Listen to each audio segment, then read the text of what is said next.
Bismillahirrahmanirrahim. Alhamdulillah. Allahumma salli ala Sayyidina Muhammad wa ala alihi Sayyidina Muhammad. Syukur Alhamdulillah, hari yang cukup mulia, cukup baik ini. Mari kita sama-sama memperbanyakkan salam dan selawat ke atas Nabi junjungan Nabi Muhammad sallallahu alaihi wasallam.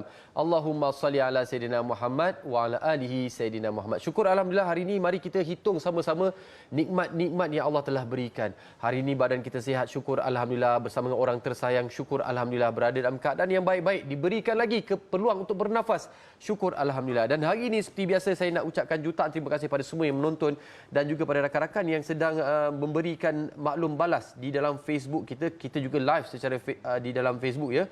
Seperti Putra El Putra, Waalaikumsalam, salam subuh. Latifah Abu Hassan, Siti Absar Syafiq ini adalah antara rakan-rakan yang selalu menemani kami di waktu pagi.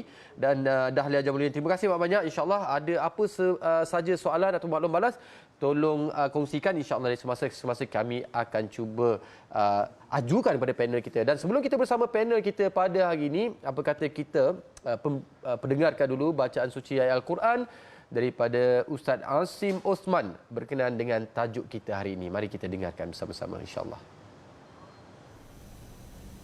A'udzu billahi minasy syaithanir rajim.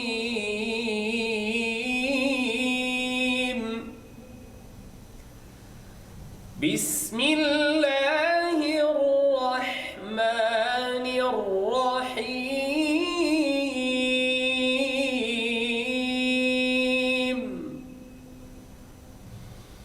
يوم ينفخ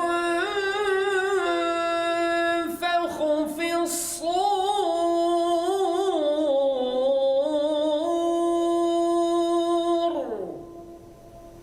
يوم ينفخ في الصور فتأتون أفواجا صدق الله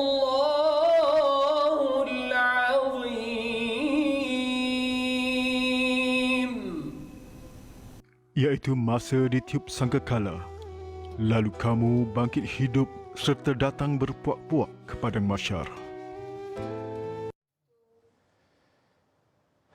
Allahu Akbar. Itu dia, kita nak beri tumpuan kepada perjalanan terakhir kita, iaitu perjalanan terakhir yang dikatakan berbondong-bondong. Apa yang dimaksudkan dengan berbondong-bondong? Berbondong ni kalau mengikut Kamus Dewan Bahasa dan Pustaka, dia banyak sekali menyerbu dengan satu jumlah yang sangat besar. Jadi hari ini kita bersama dengan Ustaz ni, subhanallah, dia menepati kereta tall, dark and handsome. Tapi kita nak beri tumpuan juga pada tajuk kita hari ini. Bersama kita ada pengerusi Pertubuhan Akademi Al-Bayan, Al-Fadil Ustaz Dr. Nur Muhammad Hadi Zahlan. Assalamualaikum. Waalaikumsalam. Sihat? Alhamdulillah. Masya-Allah, manis dengan senyuman, subhanallah. Tadi kita pendengarkan qari ataupun ustaz daripada Syria. Betul. Siapakah beliau? Apa kaitan beliau dengan Akademi Al-Bayan? Syekh Asim ni dia seorang imam masjid, masya-Allah, dan dia sentiasa bersama dengan Pertubuhan Al-Bayan untuk membaca tilawah suci Al-Quranul Karim. Masya-Allah, dan baru saja tadi kita diberikan peluang dan rezeki untuk memperdengarkan bacaannya. Mungkin Ustaz, kita nak dengarkan apakah maksud dan kita kupas sama-sama dengan tajuk kita hari ini. Bismillahirrahmanirrahim. Alhamdulillah, terima kasih kepada Tuan Haji Talib, kepada semua kru TV Al-Hijrah, sahabat-sahabat penonton yang dirahmati oleh Allah Subhanahu Wa Taala. Bila kita dengar di dalam bacaan yang dibaca oleh Ustaz Asim tadi, surah An-Naba ayat yang ke-18, maka kita faham bahawa bila kita sebut tentang perjalanan terakhir, satu perjalanan yang panjang yang telah kita bicarakan semenjak daripada dia mati, ketika mana sapaan sakaratul maut, sehinggalah akan dibangkitkan pada hari kiamat. Maka pada waktu itu, seperti mana di dalam surah An-Naba ini, kata para alim ulama, manusia akan dibangkitkan selepas ditiupnya sangkakala yang kedua. Pada minggu lepas kita dah berbicara akan ditiupkan sangkakala yang pertama, semua manusia, tumbuh-tumbuhan, apa saja kehidupan, semuanya akan binasa. Berdasarkan di dalam surah Al-Qasas ayat 88, firman Allah, kullu syai'in halikun illa wajhah. Semua, kata Allah Subhanahu Wa Taala, tiap-tiap sesuatu akan binasa illa wajhah, kecuali Allah Subhanahu Wa Taala. Maka itu tiupan sangkakala yang pertama. Dan apabila ditiupkan sangkakala yang kedua, maka kata para alim ulama seperti mana di dalam tafsir, pada waktu itu akan dibangkitkan semua golongan, semua manusia, semua makhluk-makhluk, tak kira manusia ataupun jin, kemudian mereka ini akan dikumpulkan di satu padang yang disebut padang mahsyar. Dan ketika itu akan terbahaginya dua golongan. Satu golongan daripada golongan orang yang beriman, satu lagi golongan yang disebut sebagai golongan kafir. Dan bayangkan di padang mahsyar ni Tuan Haji Talib, tuan-tuan muslimin muslimat, pada padang itu sangat luas, yang mana kalau kita tengok bagaimana dibangkitkan daripada Nabi Adam AS sehinggalah manusia yang terakhir yang dilahirkan pada zaman baginda Nabi SAW. Berapa bilangan dia? Kalau kita tengok bilangan pada tahun 2021, statistik manusia yang ada 7.2 bilion. Allah. Itu yang statistik terkini 2021. Bayangkan daripada Nabi Adam AS sehingga yang manusia yang terakhir. Dan apa yang berlaku pada ketika itu, maka akan dibangkitkan ketika itu mereka-mereka yang beriman dan orang kafir. Maka kata para alim ulama, tuan-tuan, mereka ini akan bergantung kepada amalan masing-masing. Ada yang bangun, bangkit dalam keadaan bergembira kerana janji Allah. Ada yang dalam keadaan wajah mereka terhina dan mereka berjalan dalam pelbagai keadaan. Ada yang merangkak, ada yang melutut, ada yang mengelungsur, ada yang berjalan dengan muka mereka sendiri.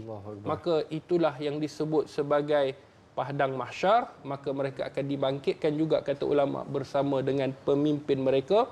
Seperti mana di dalam surah Al-Isra ayat 71, yauma nad'u kulla unasu imamihim. Kata Allah, setiap pada suatu hari nanti, pada hari itu kami akan panggil tiap umat dengan pemimpin mereka. Maka akan dibangkitkan oleh Allah Subhanahu Wa Taala golongan yang beriman dan golongan mereka yang tidak beriman kepada Allah. Allahu Akbar. Kalau cerita pasal padang mahsyar ni, kita dah dengar daripada kita kecil. Macam mana situasi apa semua, kadang tak tergambar bagaimana agaknya situasi dan sebagainya. Tapi apa yang Ustaz dah kongsikan tu, kita bayangkan, ya Allah, punyalah banyak bersesak-sesak dan sebagainya, bergantung pada amalan kita. Dan kita juga nak tahu, pada masyarakat satu tempat yang dia mengambil masa yang lama dan amalan ini akan membantu kita. Tapi sebelum kita nak menyentuh pasal amalan, Ustaz, ini adalah satu kenyataan biasa kita dengar oleh masyarakat kita. Nanti kau cari aku kat padang mahsyar, kau merangkak cari aku kat padang mahsyar. Situasi macam tu macam mana, Ustaz? Baik, tuan-tuan muslimin muslimat yang dirahmati oleh Allah Subhanahu Wa Taala, dahsyatnya padang mahsyar. Kalau orang yang hari ini dia kata tak apalah, kalau kita nak kena tunggu di padang mahsyar, kita nak cari di padang mahsyar, tak apa, kita berjumpa di padang mahsyar. Tetapi tahukah kita bagaimana di padang mahsyar itu nanti? Keadaan padang mahsyar itu, maka kata para alim ulama, dia tak sama seperti padang bola yang kita tengok. Dia tak sama seperti padang golf, dia tak sama macam padang rugby. Dia tak sama seperti mana yang kita lihat. Kerana pada waktu itu, kata ulama, mahsyar ini semua tempat rata. Tidak ada tempat yang tinggi, tidak ada gunung, tidak ada bukit. Semua makhluk akan dikumpulkan di sana. Tidak ada tempat yang boleh kita pergi melainkan mahsyar. Pada waktu itu, orang yang beriman akan didekatkan kepada mereka timbangan. Bayangkan, mereka yang bangkit dalam keadaan tidak beriman kepada Allah, mereka yang menolak agama Allah, bagaimana keadaan mereka yang nak menunggu giliran di padang mahsyar sahaja dah cukup terseksa. Sebab itu kata para alim ulama, apabila diceritakan, yang pertama, mahsyar ini, sebelum kita nak kata iaitu mereka yang akan mencari, kita nak tahu mahsyar ini berdasarkan Al-Quran. Manusia yang terdahulu akan dikumpulkan oleh Allah Subhanahu Wa Taala dalam satu padang yang sangat luas, iaitu disebut padang mahsyar. Bukan itu saja, maka kata Aisyah apabila bertanyakan kepada Nabi SAW bagaimana dihimpunkan manusia, maka kata Nabi, manusia itu akan berkaki ayam dan bertelanjang. Aisyah bertanya kepada Nabi SAW, ya Rasulullah, adakah mereka ini saling melihat antara satu sama lain, lelaki melihat perempuan, perempuan melihat sesama mereka? Maka Nabi kata, wahai Aisyah, kedahsyatan pada waktu itu menghalang masing-masing untuk melihat satu sama lain. Bagaimana keadaan manusia di padang mahsyar. Kemudian yang ketiga, pada saat itu mereka akan menyesal. Orang yang akan dibangkitkan dalam keadaan keingkarannya kepada Allah di atas muka bumi, mereka akan menyesal yang sangat-sangat menyesal. Seperti mana yang Allah sebut di dalam surah Al-Ghashiyah ayat yang kedua, wujuhun yawma idzin khashi'ah. Orang-orang kafir pada ketika itu mereka akan tunduk, rasa hina, rasa malu, rasa menyesal kerana atas perbuatan mereka di atas muka bumi Allah Subhanahu Wa Taala. Itulah yang disebut sebagai padang mahsyar. Tak payahlah kita duk sibuk cakap nanti kau carilah aku, kau merangkaklah si aku. Tak adanya. Kita kalau boleh tak ingat dah dia, dan kalau boleh sementara nak tunggu dia, baik kita jalan dulu Ustaz ya. Jadi kita mulakanlah kena rajin-rajin maafkan orang, halalkan hutang ya. Benda berat tapi insya-Allah kita amalkan sama-sama. Dan saya nak baca satu petikan hadis riwayat At-Tirmizi, iaitu Rasulullah SAW bersabda, tidak akan berganjak kaki seorang hamba pada hari kiamat nanti apabila ditanya 4 perkara. Pertama, tentang umurnya, untuk apa dia habiskan. Kedua, ilmunya, sejauh manakah dia amalkan. Ketiga, hartanya, dari mana digunakan dan untuk apa digunakan. Serta tubuh badannya, untuk apa dia manfaatkan. Dan kita nak tahu juga apakah antara amalan-amalan yang boleh membantu kita di alam padang mahsyar. Ini tips-tips yang Rasulullah SAW telah pun berikan berdasarkan hadis dan juga petikan ayat Al-Quran. Kita akan berehat seketika, kembali lepas ini kita akan bersama dengan Dr. HD kita. Line clear, jelas insya-Allah, dan kita akan dapatkan maklumat lanjut bersama dengan Ustaz kita kejap lagi. Kita berehat seketika. Ya, alhamdulillah bertemu kembali, dan terima kasih kepada rakan-rakan seperti Wong Jowo, Kasmah Rohani, Ummu Norihan, Kasmah Rohani, Cahaya Hidupku, Suraya Sulaiman. Ini rakan-rakan saya berkongsi pandangan dan sebagainya. Terima kasih kerana kongsikan juga siaran pagi ini di Facebook. Dan Ustaz, kita nak teruskan tentang istilah ataupun perkara yang boleh membantu kita di padang mahsyar nanti. Mana tahu ada tak tips ke, soalan bocor ke yang Rasulullah SAW kongsikan?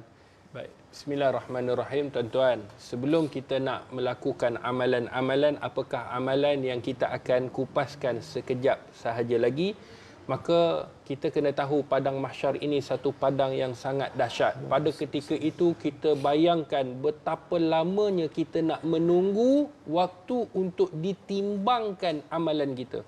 Nak tunggu saja sudah terseksa. Allah. Pada waktu itu hanya 7 sahaja naungan Allah Subhanahu Wa Taala pada waktu padang mahsyar itu. 7 naungan 7 sahaja yang akan dinaungi oleh Allah Subhanahu Wa Taala berdasarkan hadis, dan ini nanti kita akan sebut. Baik.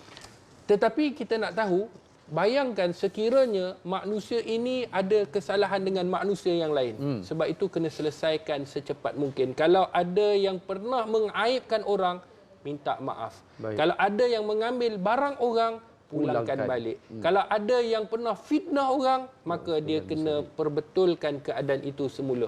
Sebab itu kita kena tahu kata Allah Subhanahu Wa Taala seperti mana dalam surah Az-Zumar ayat 31, kemudian sesungguhnya kamu semua pada hari kiamat akan bertengkar, berhujah di hadapan Allah Subhanahu Wa Taala.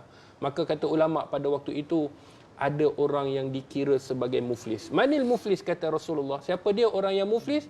Kata sahabat, man la dirham wala dinar, mereka yang tidak ada duit ringgit. Maka kata Nabi, tidak. Orang yang muflis akan datang pada hari kiamat, tetapi dalam keadaan pahalanya banyak, dalam keadaan dia buat amalan yang banyak di atas muka bumi. Tetapi atas muka bumi juga dalam masa yang sama, Tuan Haji Talib, Ya, saya. dia zalim orang, dia tindas orang, dia kata ke orang, semuanya esok akan dibicarakan di hadapan Allah Subhanahu Wa Taala. Tuan-tuan muslimin muslimat yang dirahmati oleh Allah, apakah amalan? Yang pertama, kena berwuduk dengan sempurna, kata Nabi.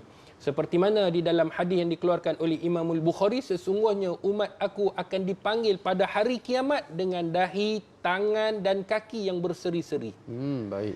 Disebabkan daripada kesan-kesan wuduk, daripada padang mahsyar itu, maka akan nampak orang yang beriman. Sebab apa? Hasil daripada dia berwuduk. Baik. Maka perelokkan, sempurnakan wuduk, maka apabila dah mereka berwuduk, maka mereka akan mengerjakan ibadah solat. InsyaAllah. Yang kedua, kedua, kata para alim ulama, menyambungkan tali silaturrahim.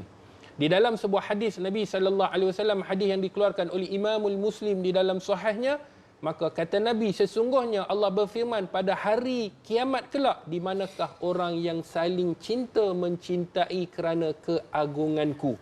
Pada hari ini aku akan naungi mereka, di mana tidak ada naungan pada hari ini selain daripada naunganku. Maka sebab itulah kita sambungkan silaturahim, kehidupan kita di dunia, bermaaf-maafan antara satu sama lain. Yang ketiga, jangan pernah kita lupa, dan inilah yang dibuat oleh Nabi SAW, doa untuk Allah selamatkan kita di sana nanti. Apa doa dia? Kita dah hafal dah doa ni. Doa ni seperti mana yang disebutkan di dalam Sahih Bukhari juga, iaitu Rabbana atina fid dunya hasanah wa fil akhirati hasanah wa qina azabannar.